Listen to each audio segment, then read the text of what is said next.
இன்றைக்கி 2 கோடி பேர் ஒரு வருஷத்துக்கு தமிழ்நாடு அரசு போக்குவரத்து கழகத்தில் பயணம் பண்ணுறாங்க வெளியூருக்கு மட்டும், லோக்கலில் இல்லை. அந்த 2 கோடி பேரில் இது பல வருஷமாக இருக்குது, 30 வருஷமாக அந்த டிரான்ஸ்போர்ட் சிஸ்டம் இருக்குது. இடையில மோட்டலில் நிறுத்துறதுக்கு ரெஸ்ட் ரூம் 5 ரூபா வாங்குறது இருக்குது.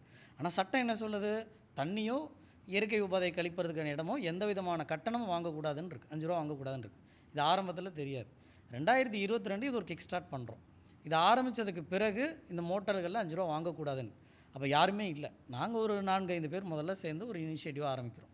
இன்றைக்கி ஏறக்குறைய ஒரு 1800 பேர் தமிழ்நாடு முழுசும் இது சம்மந்தமான புகார்கள் போடுறாங்க. 2 கோடி பேர் பயணம் பண்ணாலும் இந்த 1800 பேர் எழுப்பக்கூடிய கேள்விகள் இருக்குல்ல, பீரியாடிக்கலாக வருஷத்தில் வேறு மாதங்களில் அவங்க வெளியூர் போகும்போது தான் புகார் போடுறாங்க. அதுக்கு நம்ம அந்த குழு ஒன்று இருக்குது, அந்த குழுவில் தொடர்ந்து புகார் போடுறாங்க. இன்றைக்கி ஓரளவுக்கு சரியாக இருக்குது. 5 ரூபா பெருவாரியான இடங்களில் வாங்கல, இன்னும் கொஞ்சம் இடங்களில் வாங்குகிறாங்க. இதில் இன்னொரு அப்கிரேடேஷன் என்னென்னா, பெண்களுக்கான நாப்கின்ஸ், அந்த டைப்பர், அந்த பேம்பர்ஸ் போடுறதுக்கான பாக்ஸ் இது வைக்கிறதுக்கு முறையாக அரசில் அந்த விதி கொண்டு வந்தது.